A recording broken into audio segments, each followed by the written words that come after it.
Welcome to a weekend bonus episode of the Tech Meme Ride Home. I'm Brian McCullough. This is our second experiment with a listener call-in show, technically, but really I'd like to think of this as our first real attempt. As I think you'll hear, it went fairly well, and certainly with Zoom, you can get a lot of people in the same room at the same time. I got some good questions, some pretty good conversation out of it. You will hear we did get Zoom bombed, which I did leave in a little bit, but actually I cut out a whole 5 minutes of it. I'm kind of glad that happened, because part of me wanting to do this was I wanted to get a better handle of what is and what is not possible with Zoom. So now I know how Zoom bombing happens, and I know how to keep it from happening the next time we do this. So thanks to those of you that sat through me figuring all that out.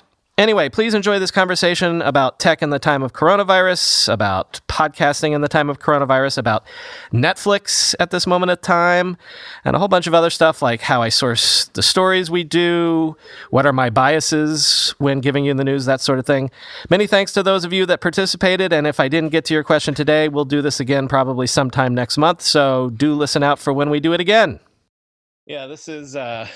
I don't know if I said this, but actually until about a week ago, I had never used Zoom even once. And then I've got to do, there's a tech conference that I'm going to be moderating a couple panels on. And of course, they're doing it virtually. So one of my motivations for doing this was to figure out if I could get Zoom working properly for me. So, all right, let's consider us recording here. I'm going to get my stopwatch going so I know how much we're actually doing of this. FYI, there's a chat you can turn on. You're all muted at the moment, but I think there's a feature where you can like raise your hand or something. So when we get going, if y'all want to raise your hand, and I'll just unmute individually and we can do it that way. Timer. And... are we recording? Yes, we are. Awesome. Actually, Zoom, I have to say, I don't know why I didn't give this a try, because I've been doing all of my interviews for various podcasts over Skype all these years.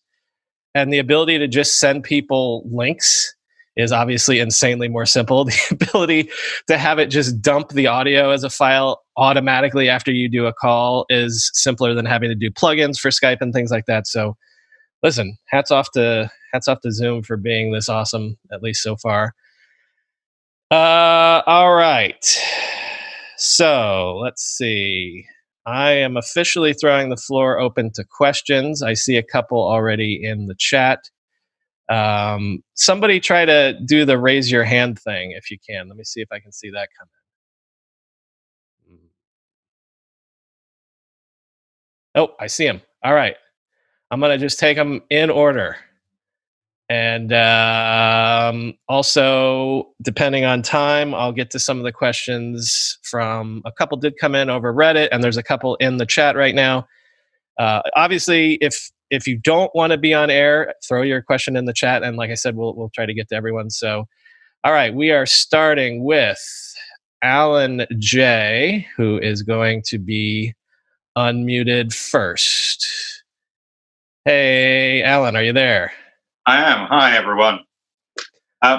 So I've been fascinated by all of the discussion recently about contract tracing apps and how they do and don't work, and what the correct level of privacy should or shouldn't be, and how different people's perspective of it seems to be getting to a stage where I don't think anything's going to work because they're going to argue about it rather than actually get on and do it. And I just wondered, that's a topic that I think everybody is probably thinking about, or being technically minded and probably having a much better perspective than the politicians. Don't. Yeah, I'm trying to find it right now. There's a Wall Street Journal piece that came out either last night or this morning that's sort of talking about. Well, actually, let me come back to that, because that is answering a different question. So. It feel like our whole world is like that now? Like nothing is simple, like even finding a solution to, a global pandemic that's ruining the economy. Maybe that's naive to think that anything like that would have a simple solution. But even like, all right, we need to do something to stop the virus. Let's all get on board. I don't know. It's the times we live in that nothing is is like, let's all band together and just fix shit. Um, the thing that I would say that's interesting to me is the idea, one, that, again, this is, I guess, a sign of our times. Where are the solutions coming from? At least, I'd have to say, I can only speak for the US. In the US, it's not coming from the government. So, there's been lots of talk over the years about where does power reside in our societies these days. It does tend to reside with the corporations, with the powerful tech companies. And, look, this is an indication of that, certainly. I think, though, for me personally, the thing that I don't know where I fall on this on yet is, on the one hand, I did several segments about, haha, look at Britain and France. They don't want privacy. And look at Apple and Google want to create these apps keeping privacy for the individuals.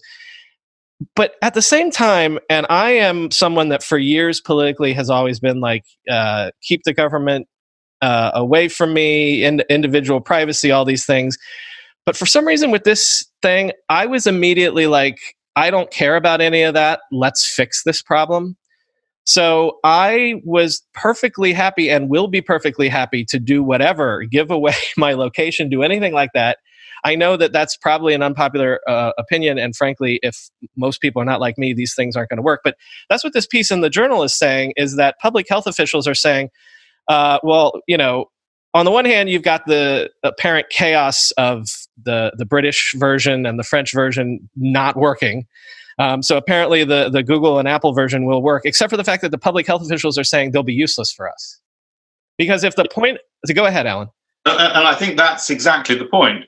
And I think I'm probably directly with you in that if there was a system that recorded the contacts with a privacy mode on, yeah, and when you are diagnosed with the disease, you then have the ability to transfer that information to the public health authority, right?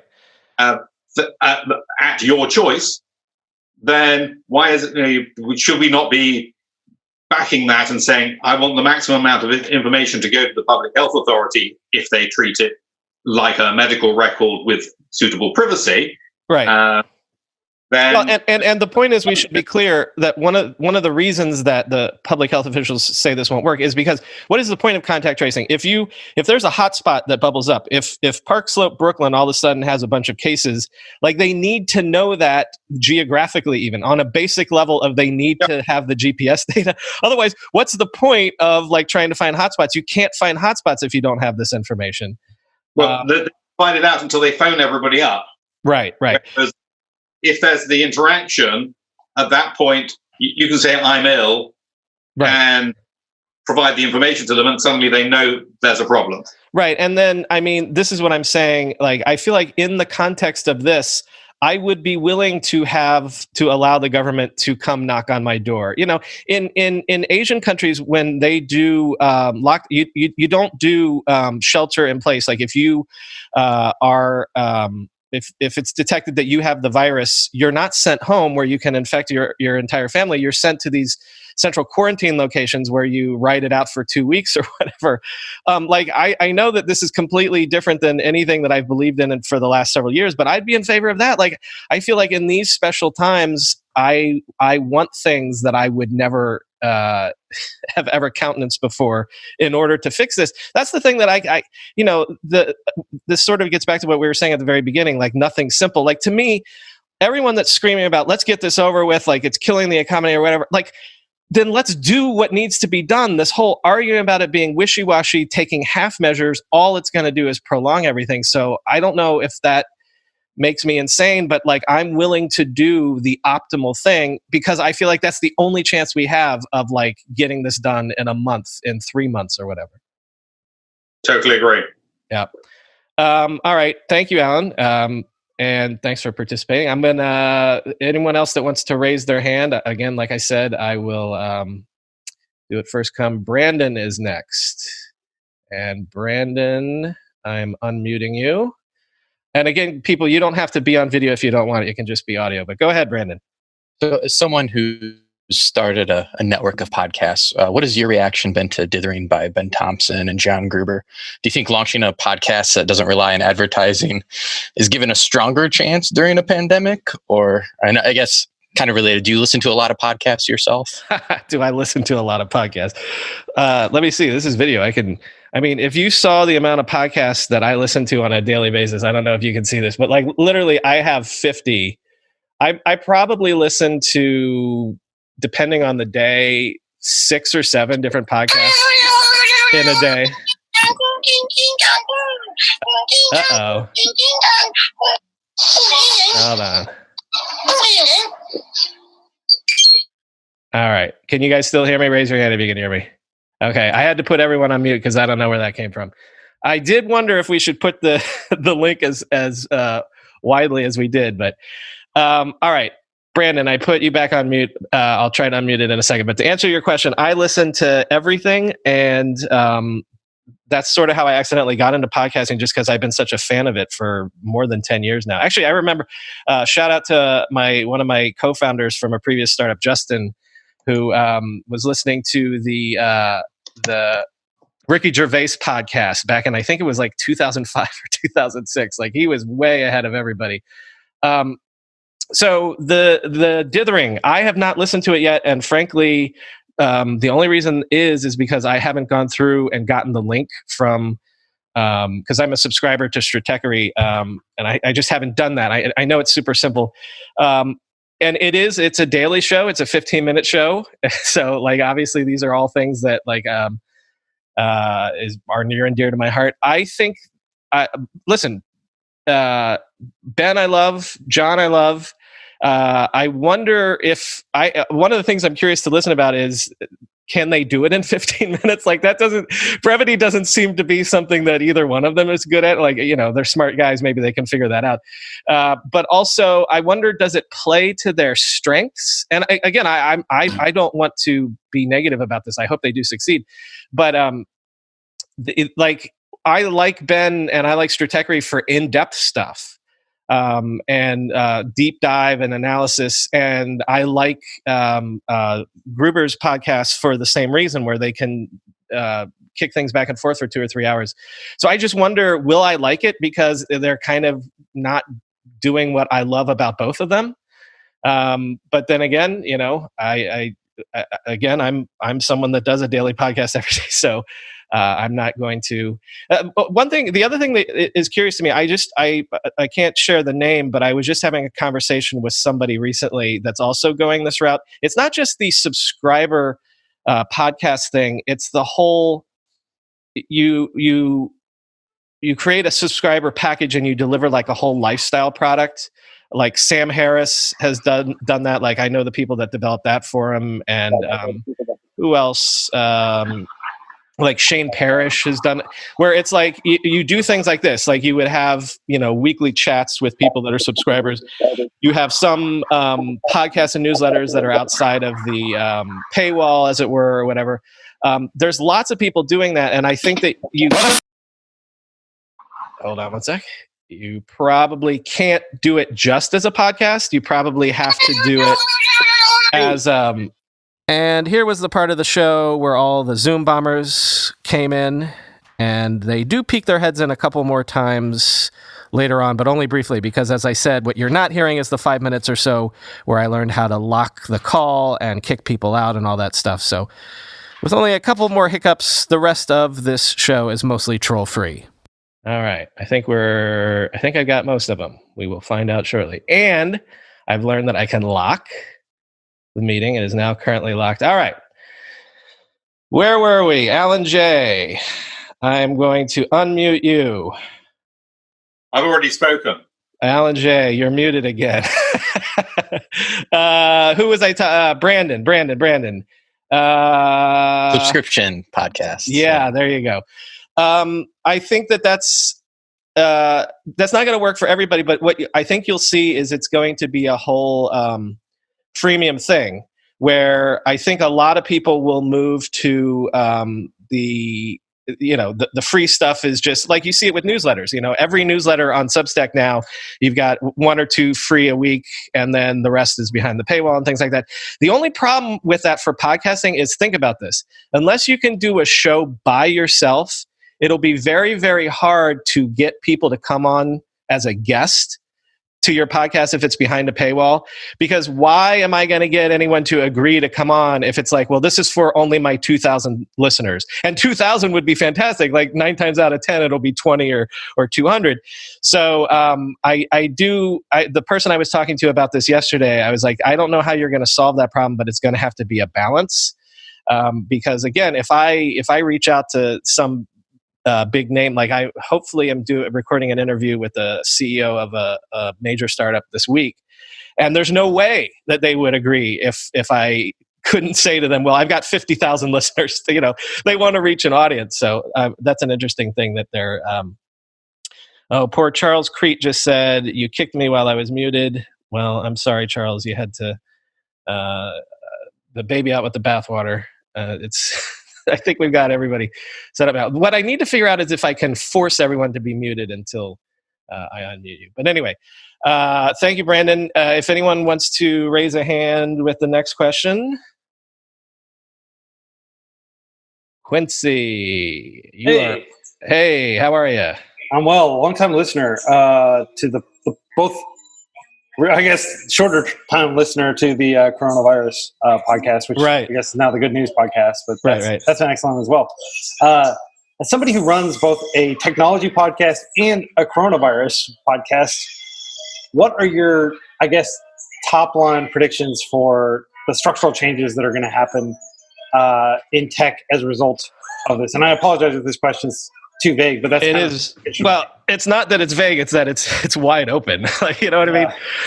There's a couple things because I think several people have asked this recently.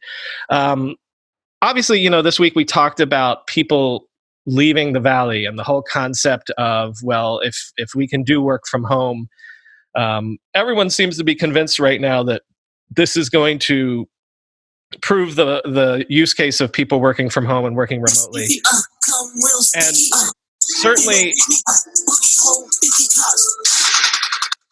certainly that sort of thing will be true on a case-by-case basis. I'm not saying that work from home and working remotely will never work. It's just that I don't think that it's going to be this revolution that everybody thinks it's going to be.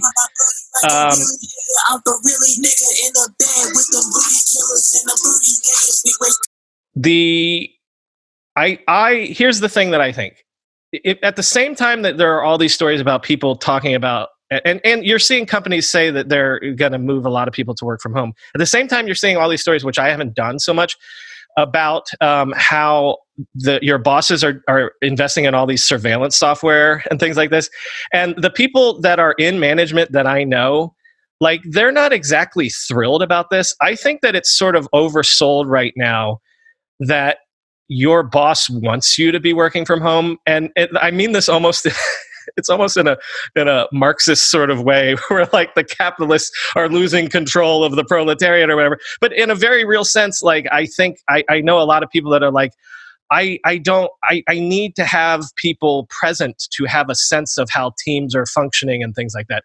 So I actually think that it's overblown right now, this idea that a year from now, 2 years from now, we're all going to be working from home, and you can work for Facebook or Google from Iowa if you want. I certainly that is probably more likely to happen now, and I could be very, very wrong. And there's a large percentage that could be true for. But I think if it does happen, it'll be one of those things that people will experiment with and then walk away from eventually. And there's priors for this. I was living here in New York in 2002, and a lot of the after 9/11, a lot of the talk was, well, cities were dead anyway, coastal, and none of that proved to be true. I mean, we've had 2 decades of cities and concentrations of wealth and concentrations of jobs and things like that.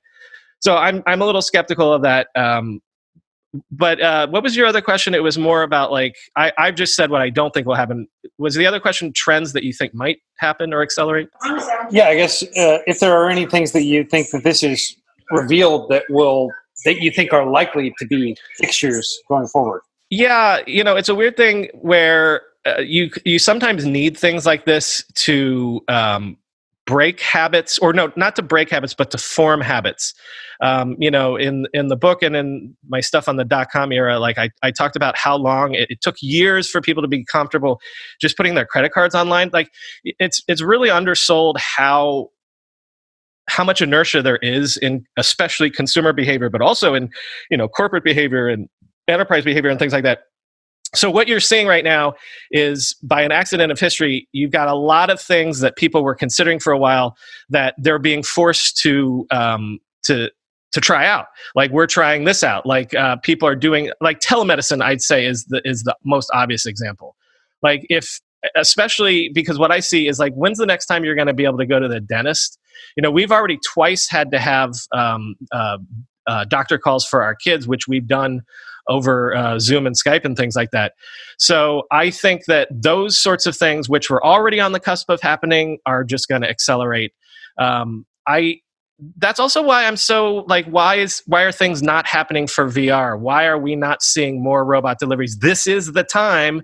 One of the things that I think is 100% going to accelerate is, I think that the moment for grocery delivery, we're on it. Like I think you will see grocery stores increasingly go away because, and again, it might be a big city or even a coastal thing, but everyone here now is 100% trained to, I don't have to go to the market anymore. So I guess if what I've just described to you, the common thread on that is the virtuality of stuff, is the remote stuff. So I guess that's the thing that I would say I think for sure we're seeing right now. All right. Thank you, sir. Whoever wants to go next, I see Johnny Quest. Go ahead, Johnny. Hey, Brian. How's it going? Long time, first time, right? Yeah, right. I feel like a radio host now. Yeah. So my questions are more about just podcasting in general, and especially doing a daily show. As doing a daily show, I guess. One, how do you control, especially now doing 2 daily shows? Mm-hmm. One, how do you stop or control getting burned out from the constant work? And then specifically kind of with the coronavirus daily, how do you how do you get past the apathy or just not be tired of reporting sad news all the time? Well, funny you should say that.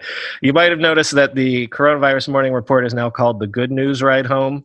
And if you listen to that show, I explained why we did it. And part of it is burnout. Part of it was also there was less coronavirus news than there was even a month ago. The answer to your question is on burnout generally. Yeah, you'll also notice that Jack has been hosting the show ever since we've done the transition, and he probably will be. I'm not saying I'll never be on that show again because sometimes I get a bee in my bonnet and I got to do a rant. But yeah, I can't do 2 shows every day. It was weird because I would wake up at 6 a.m. and then I'd work till 9 to get that show out, and then immediately after getting that show out, I would switch to do the Tech Green show. So I was doing days when I was working from 6 a.m. to 8 p.m. and that's totally unsustainable. Yeah. I think my answer to workflow is I'm a maniac and I have some form of ADD or something. And so, I'm doing this with you and I'm checking Twitter right now as we're talking. I'm always trying to keep my finger on what's going on and things like that. And I spent 20 years reading all the blogs and reading tech meme and stuff like that and just keeping track of tech. I'm one of those people for whom Twitter was invented and I can't imagine a world without it. So I just happen to be making a living doing the thing that I've already been doing for 20 years anyway.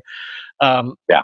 But then in terms of my personal workflow, I have the advantage of there are, I believe, 10 tech meme editors that work 24/7. I mean, literally 24/7. There's overnight tech meme editors.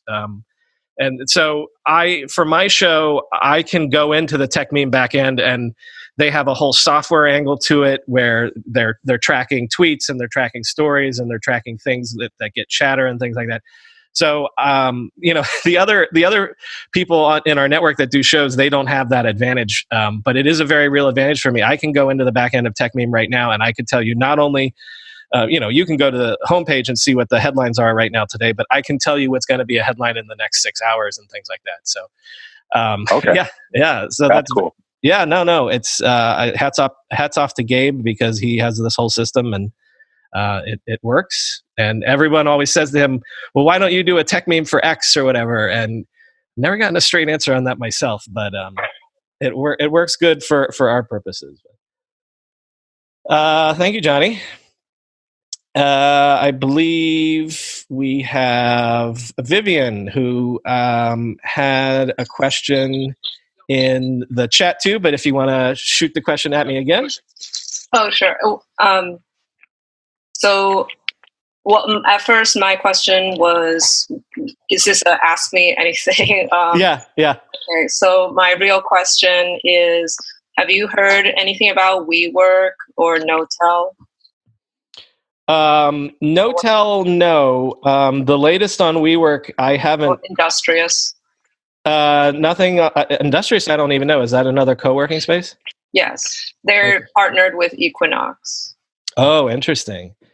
Okay, well, I'm going to be straight out honest with you. I don't know those other two names. The last I knew of WeWork was that What's His Butt is suing them because he's already taken $1 billion off of SoftBank, and they're trying to back out of giving him $1 billion more, and he's not going to let them get away with that. So there's litigation going on there.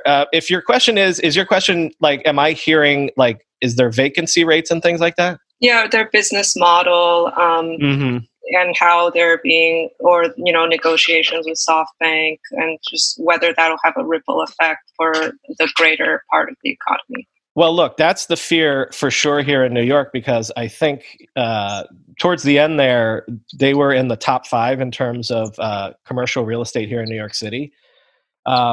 I have heard nothing and that's a good question, and you're going to make me look around for that this week, because specifically we know that WeWork is sort of, I haven't seen any news of them shutting down locations. You would think that they would. You would think that they're going to be, even if none of the drama had happened, you would have to imagine that they are seeing a drop in demand like everyone else. But I haven't seen those stories about any of the other co-working spaces. I'm actually, my office, when I go to it, is in a thing called Green Desk, which was actually the original WeWork location before he split off from these guys, blah, blah, blah. Long story. And all I can tell you is that I've gone in there 3 or 4 times now on the weekends, and it is noticeable in the sense that there was maybe, I'd say, a 20% vacancy rate, because I can walk through the whole thing and see all the desks. And like there was a huge advertising agency down the hallway from me that had been there for years, that they're gone. But it's hard for me to tell. It's too soon to know, like, were they leaving anyway? I don't know the answer to that. So this is a long way of me saying I haven't seen those stories, but I'm going to keep an eye out, because you're right. That's an interesting one to be paying attention to. I would bet that for sure WeWork is going to probably cut itself in half. I would not be shocked. In fact, I'd be shocked if we didn't see news of them closing locations, tons of locations around the world soon. And if you have any more info on that, like, feel free to send it my way, because like I said, I'm interested in the story. Okay, thank you, Vivian. Is there anyone else that would like to raise a hand? All right, I've got an Alex. Alex, you are unmuted, I think. Yes, go ahead, Alex. Thank you. Mm-hmm. So I have a quick question regarding Netflix. What's your take on Netflix and its performance, especially in the current pandemic? Well, listen, I think the interesting thing is I haven't actually formulated my thoughts on this yet, but this is something that I've been waiting for an appropriate piece to throw my 2 cents into. Remember in the before times, before all this struck, we were talking about, this is crunch time for Netflix. All of their competitors are coming at them now all at once. And so, like in the VC world right now, everyone's saying, well, this is perfect. If your startup was failing, no one's ever going to blame you. This is going to be, it's sort of like career whitewashing. You can shut down your startup now, and you can always just say for years, it was the pandemic that did it. Well, almost in reverse for Netflix, I think that this is helping them in a strategic sense, in that no one is paying that much attention to the competition right now, which I think is really what Netflix needed. They didn't, like, the narrative was shaping up to be, a circular firing squad against Netflix. And from what we can see from that last earnings report, obviously their subscriber numbers are holding up. They're continuing to grow across the world, and you would have to figure that, like, all of the streaming video players, the Corona moment is a good moment for them, because again, it's going to get more people hooked on their services. It's going to train more people to become to cut the cord and all that stuff, and to become subscribers. But at the same time, I think that this is perfect because, in terms of like the Wall Street sort of investment sort of narrative thing, like, everyone's going to be focused on how is Disney going to survive right now, and everyone's going, and so Netflix is going to skate, and like the big one is going to be like, I mentioned it this week, like HBO Max. I don't know anything, so this is just pure random gut speculation, but I wouldn't be surprised if HBO Max underperforms, and then that'll be a huge story. So what I'm saying is I wouldn't be surprised if a year from now everyone suddenly looks around and is like, oh my God, Netflix is even more dominant, because that's always been the story with them, is that everyone says, all right, this next 6 months is when we're going to see if Netflix is going to survive, and they always come out of that 6-month period even more dominant than they were before, with the one caveat with Netflix, but this is true for everybody across the board. Netflix is still has a surplus of content that they're burning through. But the longer they can go, the longer that things have to be in lockdown so we can't do production, the more that's going to be a problem. And that's going to be a problem for everyone, but it's going to be a problem for Netflix, because then Netflix might have to do the thing where they go back hat in hand to people and try to buy some content libraries. And that would be very expensive for them now, because everyone would know that they would desperately need it. So, but then I don't know, like we said, soccer was today, so maybe we'll start to see film production ramping back up. Go ahead. The reason why I asked is because I'm in a country where people, we tend to have already accounts, Netflix accounts, which we have subscribed to. Mm-hmm. The thing I've noticed is you could have let's say me have an account, then I've shared with like 5 other people. Yeah. So we have this thing where you could take the numbers that in a country, maybe officially Netflix thinks it has, like, maybe would assume 200, but maybe in real sense there could be an audience of 1,000 people, mm-hmm. because people are watching through different profiles in the account. So it's something that got me curious, because I realized the other day, like in my country, there's no Disney Plus, they have not launched yet. There's mm-hmm. no HBO Max, they haven't launched yet. It's the only services that are working here is just Showmax and Netflix. And actually, Netflix made a move the other day where they enabled subscribers in our country to pay via our mobile money services, which I felt that has been growing their margins and their businesses. Yeah, well, let me interrupt you there, because you made me think that's again, this is why, and I think we said this even a few months ago, Netflix has that sort of advantage that they are in, I think it's like 150 countries around the world or whatever. So you're right, that's their other advantage, is that how long is it going to take a Disney, or forget Disney, how long would it take an HBO Max to get in 150 countries around the world. So by the time, that's why people are saying like it's too late for certain people. By the time, even if they're successful, they can get to where they're playing in all of the markets that Netflix is playing in.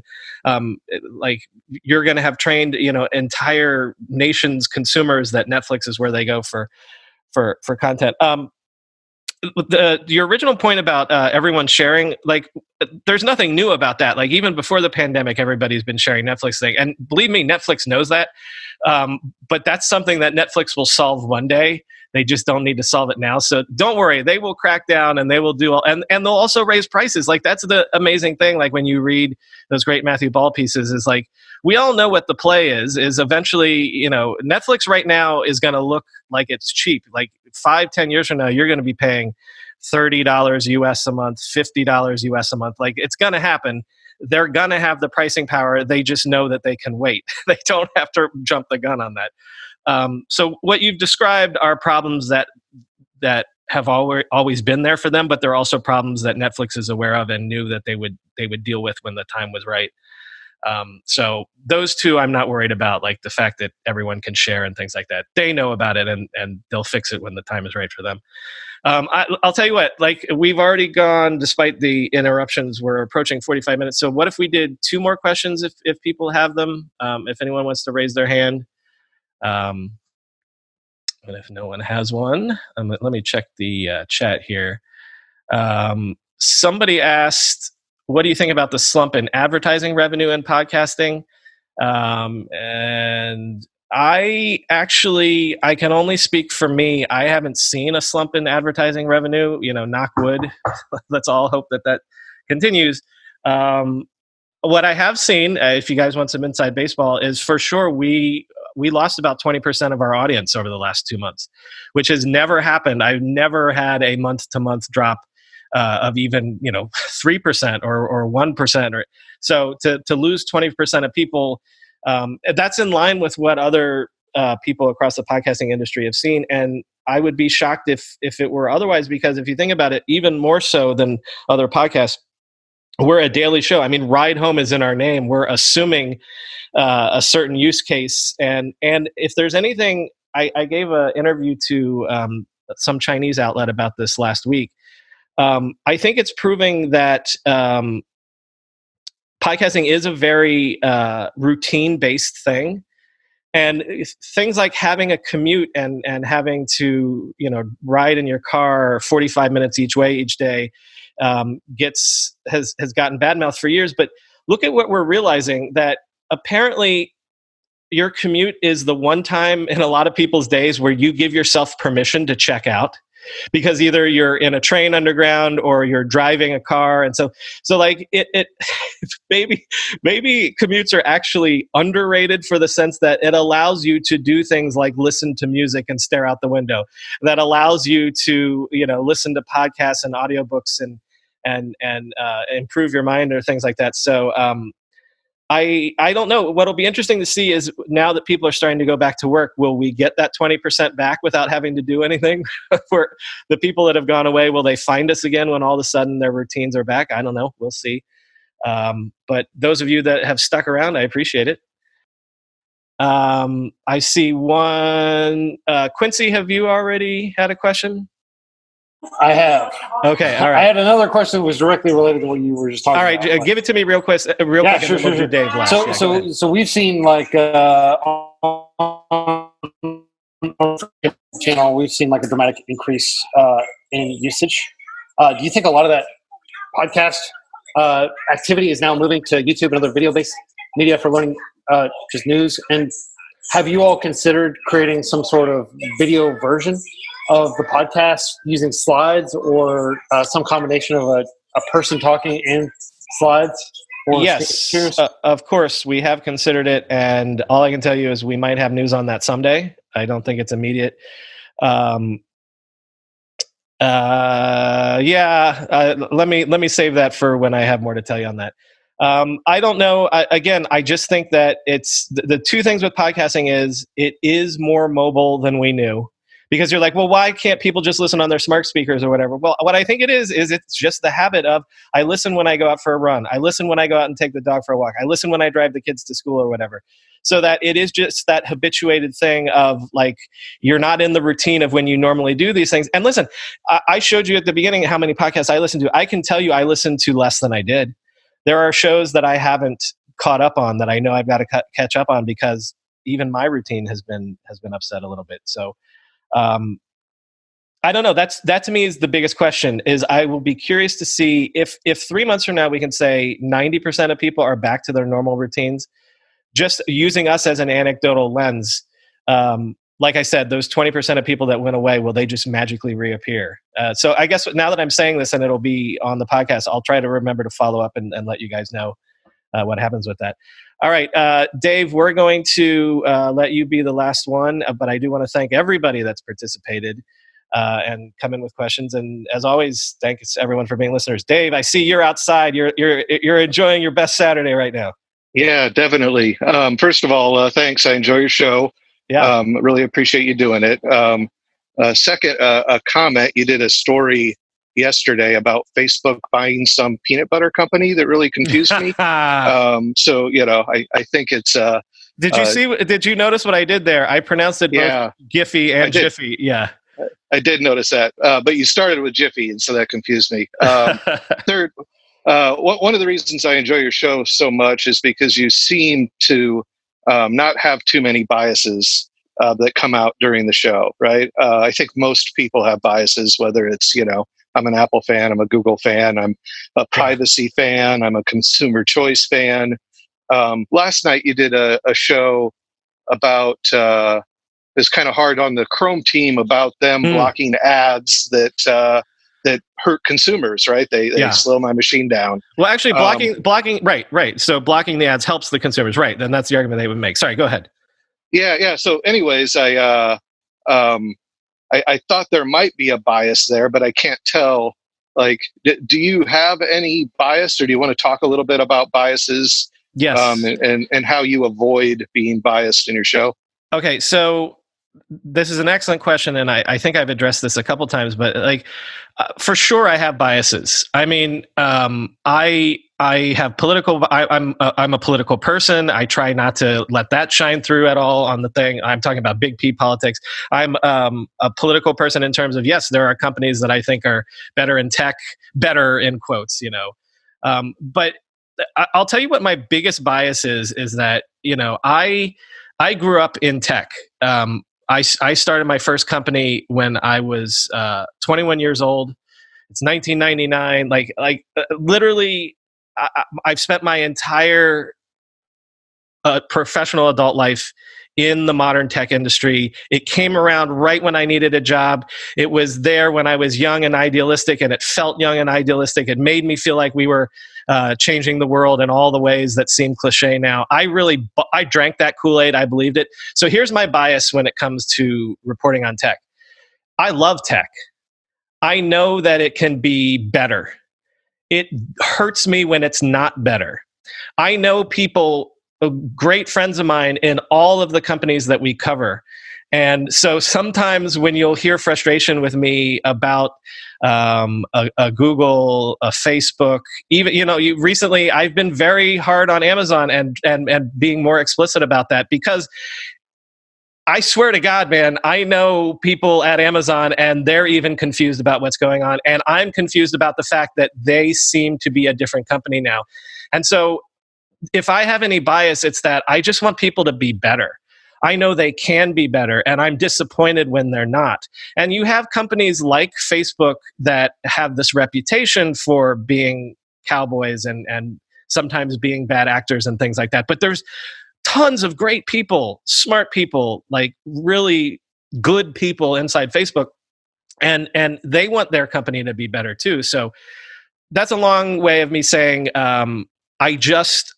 if I'm advocating for anything, I'm advocating for tech to be better. I'm advocating for tech to be what I thought it was when I was 25 years old. Do you want to ask that in a different way? Because I feel like I could elucidate on that a little more too. No, I think you shined through, right, and gave me an answer that I appreciate. I'll tell you what, I want you guys to always, I want you all to always, if I do tend to shade too far against, I try not to. If people, like, I've come down in the last year or so on Google, especially because of YouTube was doing atrocious things with their algorithms. I have been coming down on Amazon, but here's the point. I try not to. I am not against anybody. So if you do feel like I shade that way, let me know. But what the promise that I always make to you is, if I am critical of anybody, I'm doing it out of that love of tech that I just described. And then number two, I hope that when I do it, it's because they deserve it. If I have to be openly critical, then you've done something to deserve it. And so that's it. That's all I'd say about biases and things like that. But number one, I think that this show, my job is to be a utility for you all. And like, you want the news and you want to know what's really going on. So if it comes down, being biased, telling you what's really going on in a biased way is not helpful. Well, here's what I think, because really it turns out that Google's an evil company. No. What I'm trying to do, as much as I can, because I'm not like some great insider or something, but I'm not just reading you headlines. I'm trying to tell you, this is what's really going on behind these headlines. Here's what's going on below the surface. And some of that is airing dirty laundry more than, like a nightly news sort of stentorian delivery would be. But I'm not... the show would not be useful to you if I did have huge biases, if I did have an agenda to pass. My only agenda is to try to tell you this is what I think is really going on in tech, and that's it. So that's why I'm trying and also I think I found, and I've said this to other people in the content industry, there's a huge underserved audience. There's nothing that you can do these days that won't get partisan in some way. And I mean that partisan in terms of political parties, but I mean that, like, look at the freaking Tesla bull versus Tesla bears thing, or you name it. Like, there's not a topic on this planet now that you can do that there won't be one side versus the other side or whatever.